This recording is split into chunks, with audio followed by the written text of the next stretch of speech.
नमस्कार। इस नए एक्सप्लेनर में स्वागत है जहां धातु और अधातु यानी मेटल्स और नॉन मेटल्स की एकदम दिलचस्प दुनिया को थोड़ा नए नजरिए से समझा जाएगा। शुरुआत उन आम भौतिक गुणों से होगी जो बाहर से आसानी से नजर आते हैं और फिर सफर जाएगा बिल्कुल अदृश्य छोटे परमाणुवीय यानी एटॉमिक स्टार तक। ये एक ऐसी यात्रा है जो आसपास की चीजों के सबसे बड़े राज खोलती है। तो चलिए शुरू करते हैं। शुरुआत में ही एक बड़ा मजेदार सवाल सामने आता है। आखिर ऐसा क्यों होता है कि सोडियम का एक छोटा सा टुकड़ा पानी के संपर्क में आते ही एक भयानक धमाका कर देता है, जबकि सोने का एक छोटा सा सिक्का सदियों तक समुद्र के खारे पानी में बिल्कुल वैसे का वैसा पड़ा रह सकता है। इन दोनों के व्यवहार में जमीन आसमान का अंतर है। इस एक सवाल में ही रिएक्टिविटी यानी सक्रियता का एक बहुत बड़ा राज छिपा है, जिसे इस सफर में आगे चलकर सुलझाया जाएगा। खंड 1 भौतिक गुण यानी फिजिकल प्रॉपर्टीज जो बाहर से देखी जा सकती हैं। तो चलिए इस विश्लेषण की पहली कड़ी की तरफ बढ़ते हैं। यहाँ फोकस सिर्फ मैक्रो स्टार पर होगा, यानी ऐसी चीजें जिन्हें बिना किसी माइक्रोस्कोप या किसी बड़ी लेबोरेटरी टेस्ट के सीधे तौर पर देखा और महसूस किया जा सकता है। विज्ञान में एलिमेंट्स को मुख्य रूप से दो खेमे में बांटा गया है, धातु और अधातु। बाहरी रूप से देखा जाए तो धातु यानी मेटल्स आमतौर पर ठोस होते हैं, उन्हें पीटकर शीट बनाई जा सकती है और वो हीट और इलेक्ट्रिसिटी के अच्छे संचालक होते हैं। उन्हें किसी सख्त चीज पर टकराने पर एक रिंगिंग साउंड भी आती है। वहीं दूसरी तरफ नॉन मेटल्स या तो गैस रूप में होते हैं या फिर अगर ठोस हैं भी तो काफी भंगुर होते हैं, मतलब आसानी से टूट जाते हैं। इसकी थोड़ी गहराई में चलते हैं।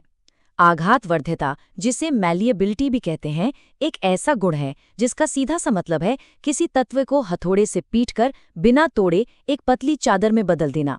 सोना और चांदी इस मामले में सच में सबसे आगे हैं, और ध्यान देने वाली बात है कि इन्हीं गुणों के कारण इंसान सदियों से धातुओं को आकार देता आया है, चाहे वो खूबसूरत गहने हों या रोजमर्रा के बर्तन। इसके साथ ही एक और कमाल का गुण आता है, तन्यता यानी डक्टिलिटी। इसका अर्थ है किसी धातु को खींचकर एक पतले तार में बदल देना। अब जरा इस फैक्ट पर गौर किया जाए। ये जानकर सच में हैरानी होती है कि सिर्फ 1 ग्राम, ध्यान रखने वाली बात है, सिर्फ 1 ग्राम सोने से लगभग 2 किलोमीटर लंबा तार खींचा जा सकता है। ये फिजिकल क्षमता अपने आप में बेमिसाल है और दिखाती है कि धातु अंदर से कितने लचीले होते हैं। खंड 2 यानी अपवाद, यानी इन नियमों को तोड़ने वाले तत्व। अब तक लग रहा होगा कि धातु और अधातु को तो उनके बाहरी रूप से बड़ा आसानी से पहचाना जा सकता है, लेकिन क्या सिर्फ बाहरी रूप देखकर सब कुछ तय किया जा सकता है? दुनिया में कुछ ऐसे एलिमेंट्स भी हैं जो इन सारे भौतिक नियमों की धज्जियां उड़ा देते हैं। इन एक्सेप्शंस पर गौर किया जाए तो पुराने सारे नियम गलत साबित होने लगते हैं। जैसे आमतौर पर धातु ठोस होते हैं, पर मर्क्यूरी एक लिक्विड धातु है। नॉन मेटल्स चमकहीन होते हैं, पर आयोडीन में एक अलग ही चमक होती है। नॉन मेटल्स इलेक्ट्रिसिटी कंडक्ट नहीं करते, लेकिन ग्रेफाइट मजे से करता है। फिर गैलियम और सीजियम ऐसे मेटल्स हैं जो हथेली पर रखते ही पिघलने लगते हैं, और एल्कली मेटल्स जैसे लिथियम या सोडियम तो इतने नरम होते हैं कि उन्हें आसानी से चाकू से काटा जा सकता है। तो भौतिक गुण बिल्कुल धोखा दे सकते हैं। खंड 3 रासायनिक गुण यानी केमिकल अभिक्रियाओं का परीक्षण। क्योंकि भौतिक गुण धोखा दे सकते हैं, इसलिए अब वक्त आ गया है इन तत्वों को आग, पानी और एसिड्स के केमिकल परीक्षणों से गुजारने का। यही वो आखिरी अग्नि परीक्षा है जो इनकी असली फितरत को सामने लाएगी। जल परीक्षण यानी पानी वाले इस सेटअप को देखते हैं जहां एक धातु की भाप या स्टीम के साथ अभिक्रिया करवाई जा रही है। होता क्या है कि कुछ धातु पानी के साथ इतने खतरनाक होते हैं कि ठंडे पानी में मिलते ही उनमें आग लग जाती है, पर कुछ धातु ऐसे भी हैं जिन पर ठंडे पानी का कोई असर ही नहीं होता। उन्हें हिलाने के लिए सीधे भाप और अत्यधिक तापमान यानी एक्सट्रीम हीट की जरूरत पड़ती है। इस परीक्षण को अगर थोड़ा करीब से देखा जाए तो एक प्रॉपर पैटर्न दिखता है। सोडियम और पोटेशियम जैसे धातु ठंडे पानी में ही इतनी तेजी से रिएक्ट करते हैं कि हाइड्रोजन गैस पैदा होती है और तुरंत आग पकड़ लेती है। मैग्नीशियम थोड़ा शांत है, वो ठंडे पानी की जगह गर्म पानी का इंतजार करता है। वहीं एल्यूमिनियम, आयरन और जिंक तब तक रिएक्ट नहीं करते जब तक उन्हें स्टीम न मिले। और अगर बात लेड, कॉपर, सिल्वर और गोल्ड की करें तो उन पर किसी भी तरह के पानी का बिल्कुल कोई असर नहीं होता, एकदम शांत।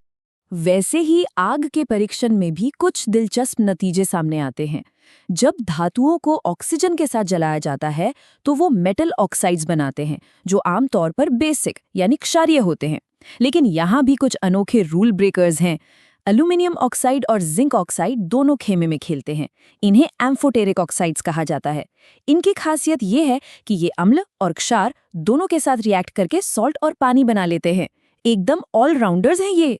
खंड 4 सक्रियता श्रेणी यानी धातुओं का आपसी पदानुक्रम। इन तमाम रासायनिक परीक्षणों से गुजरने के बाद साइंस के पास इतना ठोस डेटा इकट्ठा हो जाता है कि इन तत्वों को उनकी ताकत और रिएक्टिविटी के आधार पर एक प्रॉपर क्रम में सजाया जा सके। और ये रिएक्शन बड़ा शानदार तरीके से दर्शाता है कि कैसे एक ज्यादा ताकतवर यानी ज्यादा सक्रिय धातु एक कमजोर धातु को उसके अपने ही सॉल्यूशन से बाहर निकाल फेंकता है। इसे केमिस्ट्री में डिस्प्लेसमेंट या विस्थापन अभिक्रिया कहते हैं। उदाहरण के लिए, अगर एक लोहे की कील को कॉपर सल्फेट के सॉल्यूशन में डाला जाए तो लोहा, जो कि कॉपर से ज्यादा सक्रिय है, कॉपर को बाहर का रास्ता दिखा देगा और खुद उसकी जगह ले लेगा। ये किसी जंग के मैदान जैसा ही है, जहां जो सबसे मजबूत है वही जीतता है। और इस लगातार टकराव का नतीजा है ये फाइनल लिस्ट, रिएक्टिविटी सीरीज यानी सक्रियता श्रेणी। ये सूची एलिमेंट्स के व्यवहार का सबसे सच्चा पैमाना है। इस लिस्ट में सबसे ऊपर बैठे हैं पोटेशियम और सोडियम जैसे अस्थिर और बेहद सक्रिय धातु। जैसे जैसे इस लिस्ट में नीचे आते हैं, सक्रियता कम होती जाती है, जिंक, आयरन और लेड तक। और फिर सबसे नीचे आते हैं सिल्वर और गोल्ड, जो सबसे शांत हैं, सबसे कम सक्रिय हैं और आम परीक्षणों से उन्हें कोई फर्क ही नहीं पड़ता। खंड 5 सूक्ष्म स्तन यानी परमाणु का रहस्य। चलिए अब थोड़ा और डीप चलते हैं और इस आखिरी पर्दे के पीछे झांकते हैं, जिसे परमाणविक या एटॉमिक स्तर कहते हैं। अब वक्त आ गया है एटम्स के अंदर देखने का और इस सबसे बड़े राज को खोलने का कि आखिर ये रिएक्टिविटी सीरीज बनी क्यों है। तो अब एक आखिरी बड़ा सवाल जरूर उठता है कि धातु और अधातु आखिर इस अलग अलग तरह से अभिक्रिया करते ही क्यों हैं? ऐसा क्या है जो पोटेशियम को इतना बेचैन करता है कि वो पानी में जाते ही धमाका कर दे और गोल्ड को इतना शांत बनाता है कि उस पर तेजाब का भी असर ना हो? इन सारे धमाकों और डिस्प्लेसमेंट के पीछे की आखिरी वजह क्या है? इस बड़े सवाल का जवाब केमिस्ट्री के एक छोटे से लक्ष्य में छिपा है, नोबल गैस कॉन्फ़िगरेशन यानी उत्कृष्ट गैस विन्यास। असल में ब्रह्मांड के हर परमाणु की एक ही आखिरी ख्वाहिश होती है कि उसका सबसे बाहरी कोश यानी आउटरमोस्ट शेल इलेक्ट्रॉन्स से पूरी तरह भरा हो।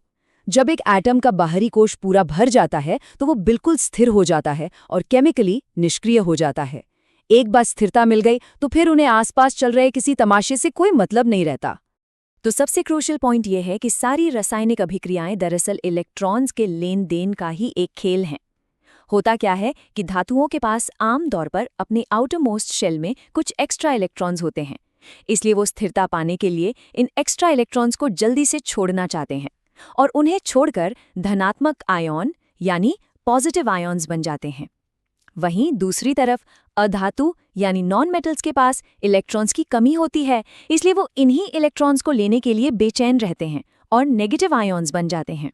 इसे एक बहुत ही आम उदाहरण से समझते हैं, रोजमर्रा का नमक यानी सोडियम क्लोराइड।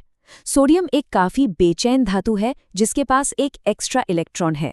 दूसरी तरफ क्लोरीन एक अधातु है जिसे पूरा होने के लिए ठीक एक इलेक्ट्रॉन की ही जरूरत है। तो सोडियम खुशी खुशी अपना एक इलेक्ट्रॉन क्लोरीन को दे देता है।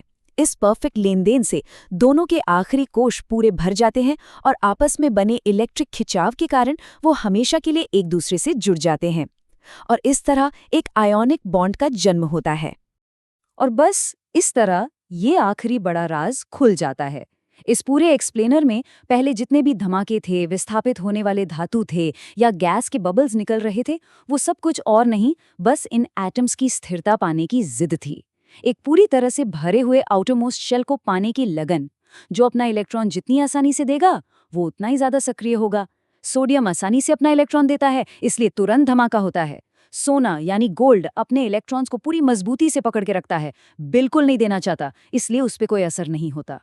इस सफर के अंत में एक बड़ा दिलचस्प सवाल जरूर दिमाग में आता है। अगर हर एक रासायनिक अभिक्रिया दरअसल सिर्फ एटम्स की स्थिरता खोजने का नतीजा है, तो क्या कल को विज्ञान की और तरक्की से उन शांत और निष्क्रिय धातुओं को भी कोई नए तरह का आकर्षक चक्रव्यूह रचकर बदला जा सकता है? क्या फ्यूचर की मटेरियल साइंस इन एलिमेंट्स को आपस में मजबूर करके कोई ऐसा चमत्कारी नया पदार्थ बना पाएगी जो आज सोचना भी नामुमकिन लगता है? ये साइंस की दुनिया का अगला बड़ा राज हो सकता है। इस रोचक एक्सप्लेनर में जुड़े रहने के लिए बहुत बहुत धन्यवाद।